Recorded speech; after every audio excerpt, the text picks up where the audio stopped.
what you need to understand, people say to me all the time, what are you saying? What are you recommending? What is the Ellis diet? It is not my diet. It's a diet that I reverse engineered based on all the science that I've collected over the years.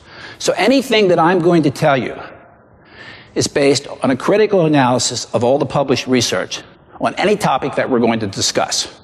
So you're not going to get any of my ideas. None of these things are going to be my ideas. And I'm going to I know the questions that are going to come at me, and I know I'm going to rock a lot of your worlds. I'm going to rock a lot of your belief systems. But I'm going to give you facts and not belief systems.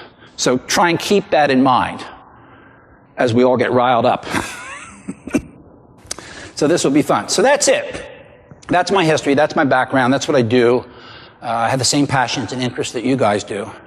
And I'm here to give you information that you can take to the house. So fire your questions at me and we'll address them. What's the most efficient way to add lean muscle mass? What's the most efficient way to what? Add lean muscle mass. We have to tell another little story.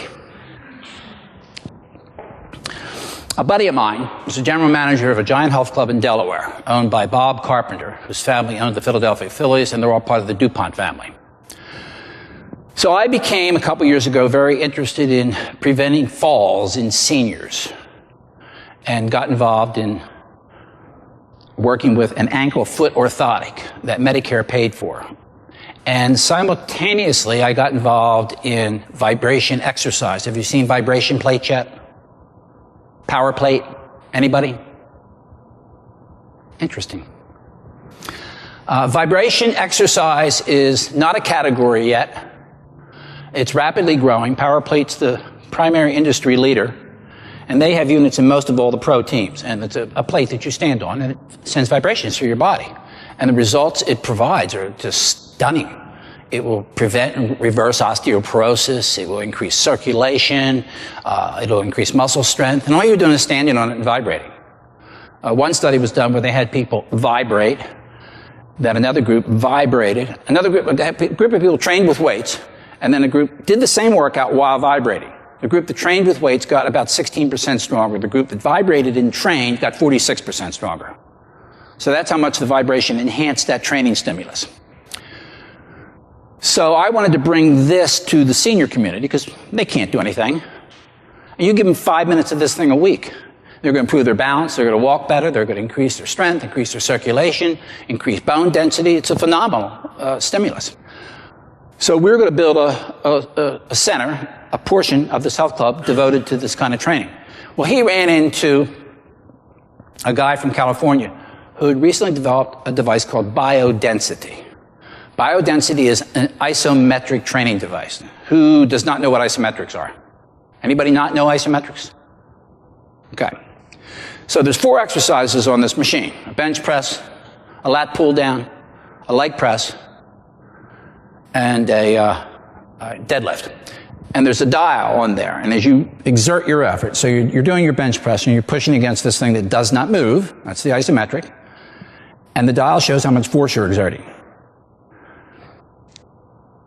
You do each exercise for 5 seconds, and you really can't do it more often than once a week or you're overtrained. So just imagine you're pushing against these devices as hard as you possibly can, exerting as much force as you can for a very brief amount of time. Now, that's a very intriguing question. That question has been one of the questions that has been the passion of my life. What will provide the best stimulus for building muscle size and muscle strength? And they're pretty concurrent. One usually doesn't occur without the other. So they asked me to write a white paper on this. And it just so happened that I had all the research in my basic that had been done about isometrics, which had been done mostly in the 50s and the 60s and the 70s. And they all concurred that there was no more effective training stimulus than isometric training. You would get the strongest, the fastest, and the biggest. And one researcher written in his paper, you mean we've got 100 years of working out with weights and we could have just thrown all that stuff in the trash can. We didn't need it. We didn't need to waste all those hours in the gym. And it was true. So, the isometric training stimulus is the best way.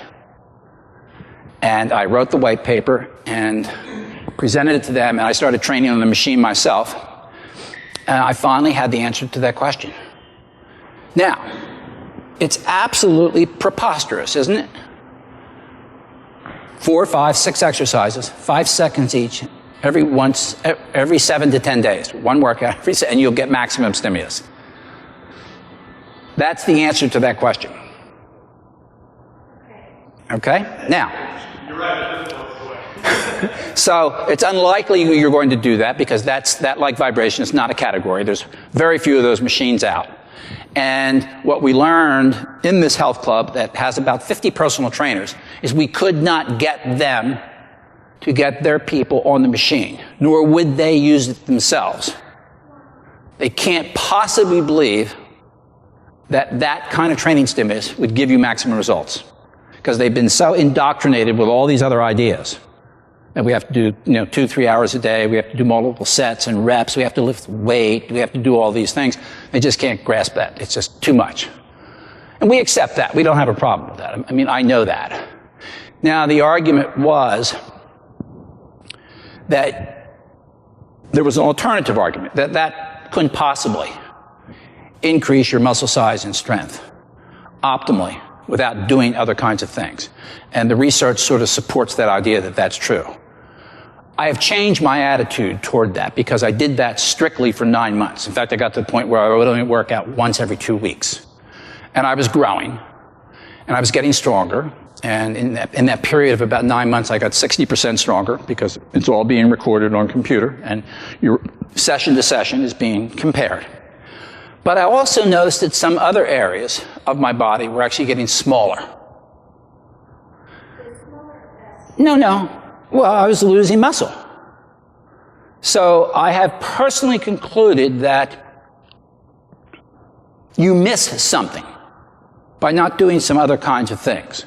So the adaptation to a training program, you all know that your muscles are made of different fiber types.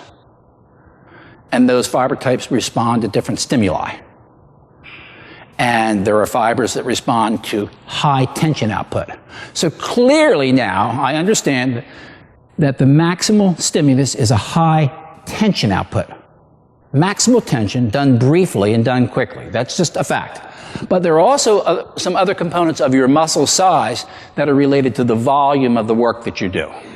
Sets and reps. Now, what this machine taught me, and what I realized, if we're doing a set of 10, with a barbell curl, for example, that model I now call a fatigue model. We're going to do up to 10 reps until we're going to do them until we can't do. We just do 9. Right? That's a fatigue model. There is at no time during that workout, during that session, are you reaching maximal tension output. Okay? Which is the primary stimulus. But you're doing something else. You're stimulating a change in those muscles that is going to result in fuel delivery and other kinds of things, which causes a muscle growth within those fiber types. So I think to optimize the whole deal, a combination of isometrics and some sort of volume kind of training would be most effective. So that's the game I'm playing now.